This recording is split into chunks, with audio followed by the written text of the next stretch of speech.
एक बड़ी खबर फिलहाल सहयोगी ऋतुराज के पास। पीएम नरेंद्र मोदी इंडोनेशिया के लिए रवाना हो चुके हैं। G20 शिखर सम्मेलन में पीएम नरेंद्र मोदी हिस्सा लेंगे। 45 घंटे में 20 कार्यक्रमों में शामिल होंगे पीएम मोदी।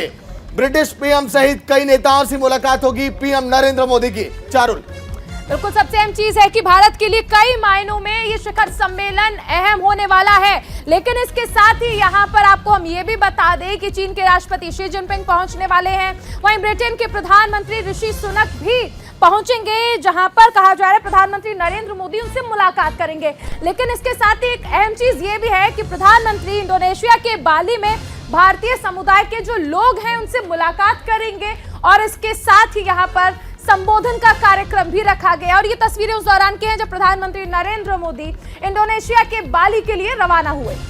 तो चलिए ग्राफिक्स भी आपको दिखाएंगे। पीएम नरेंद्र मोदी का यह दौरा काफी अहम है क्योंकि 10 ऐसे देश हैं जिनसे पीएम नरेंद्र मोदी की कहा जा रहा है कि बातचीत होगी, बैठ के टेबल पर कैसे आगे वैश्विक मुद्दों पर उसका समाधान किया जाएगा। क्योंकि जो G20 के देश हैं, इन्हीं देशों में लगभग 66% आबादी रहती है। उस दौरान की तस्वीरें पीएम नरेंद्र मोदी जब रवाना हुए इंडोनेशिया के लिए।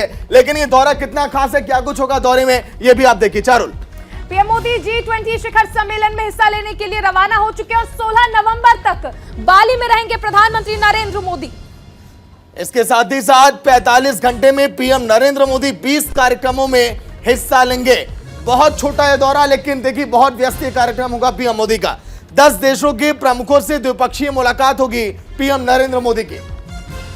बिल्कुल, पीएम मोदी यहां पर ब्रिटिश पीएम ऋषि सुनक से भी मुलाकात करने वाले हैं और इसके साथ ही फ्रांस के राष्ट्रपति, चीन के राष्ट्रपति भी यहां पर पहुंचेंगे। देखिए, हमने जिक्र किया कि पीएम नरेंद्र मोदी का इंडोनेशिया का दौरा काफी अहम है क्योंकि अगले साल सितंबर के महीने में सन 2023 वो साल होगा जब भारत G20 का प्रतिनिधित्व करेगा।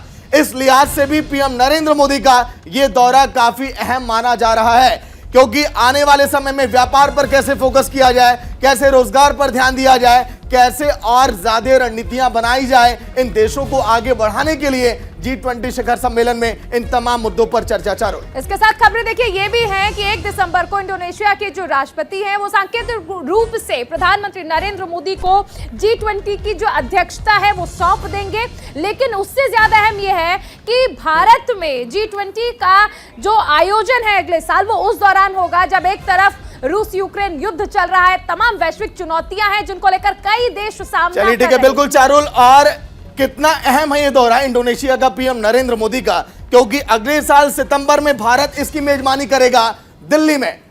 प्रफुल्ल बख्शी डिफेंस एक्सपर्ट हमारे साथ जुड़ गए हैं। प्रफुल्ल जी, स्वागत है न्यूज इंडिया में। Thank you. प्रफुल्ल जी, कितना अहम ये दौरा हम मान सकते हैं क्योंकि 10 देशों के साथ कहा जा रहा है पीएम नरेंद्र मोदी की सीधी बातचीत होगी।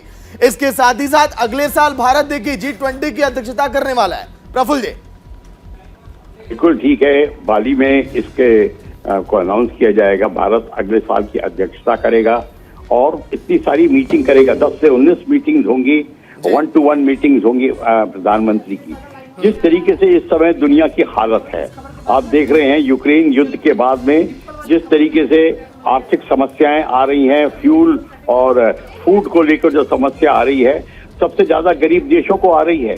और गरीब जो डेवलपिंग कंट्रीज हैं, अब उनको उनके लिए जो एड है कुछ का वितरण किया जाएगा। किस तरीके से इकोनॉमिक एड रिकवरी के लिए दी जाएंगी, इस पे पूरी चर्चा होगी।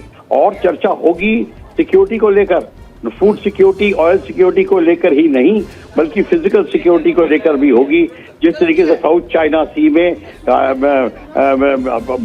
बर्ताव समस्याएं बढ़ रही हैं, पर चाइना के खिलाफ बात बेशक ना हो, पर ये जरूर समाधान होगा कि सब देश एकजुट कर होकर अपनी समस्या को हल करने की कोशिश करें।